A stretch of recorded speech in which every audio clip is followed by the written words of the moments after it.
think makes somebody, just a general question, what do you think makes somebody good at teaching the game? When you look at a coach and you walk into a gym and you're watching their practice, or you're thinking about for yourself trying to become a better teacher of the game, what do you think makes a good teacher of the game? What is it about a particular coach that makes them a good teacher?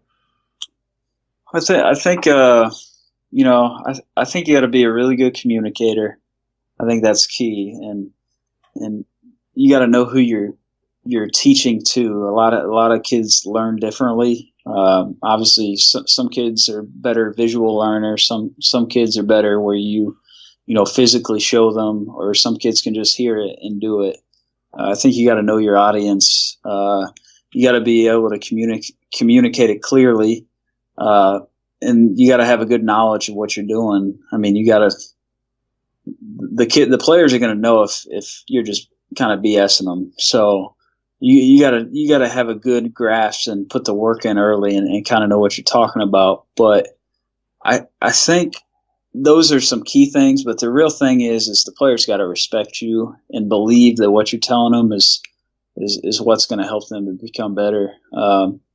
If they just think that you're doing it for the wrong reasons, then they're not going to buy into it. So I think communicating, knowing your audience, having a great knowledge, and I think the relationship is kind of what sums up being a good teacher. I think all those things are key values that they need to be able to trust that what you're saying is for their best benefit and not just for your benefit kind of thing. So they got to buy into it. Yeah, absolutely. I couldn't agree with you anymore. I think what I heard you say is, one, you've got to put the time in to understand the game so you know what you're teaching. Mm-hmm. B, you have to put in the time, not just studying the game and studying those X's and O's and studying techniques and fundamentals, but you also have to put the time in with the players, and that's building relationships, not just on the basketball floor, but as you said, talking about life and asking them about what's going on off the floor.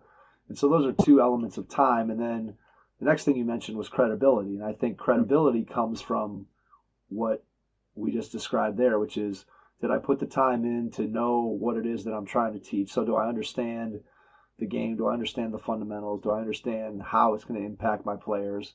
And then I also have credibility when the players know that I've put time into them, not just as a basketball player, but as a person. So you combine all those things, and now you put in the time. That gives you the credibility. And then the last piece that you mentioned was the ability then to communicate. So if you have the first two pieces, you still have to have that last piece where, yeah, I might have the time, I might have the, put the time in, I might have the credibility, but I have to also be able to communicate clearly to my players what the expectation is for what they need to do. And I think sometimes if one of those pieces is missing, it can definitely impact your ability to be a great teacher of the game, which, somebody who is a great teacher is going to have all three of those elements.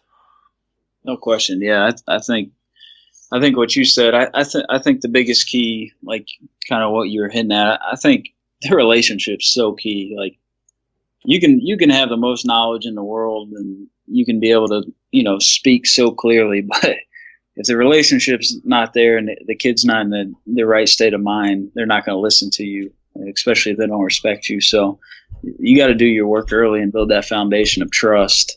And that starts with, spending time with them outside of basketball, or, having them come in the office and just talking about life. I mean, it just can't be all X's and O's, or it's going to be tough to have the kids' full attention, really. I mean, obviously it depends on the kid, but I mean, and the kids that I work with and the kids that are on our team, it can't just be basketball. It's got to be, you got to take into account everything that's going on in their lives, from family to academics to their stories and all that other stuff. I mean, those things are so key into teaching a kid and helping them become better.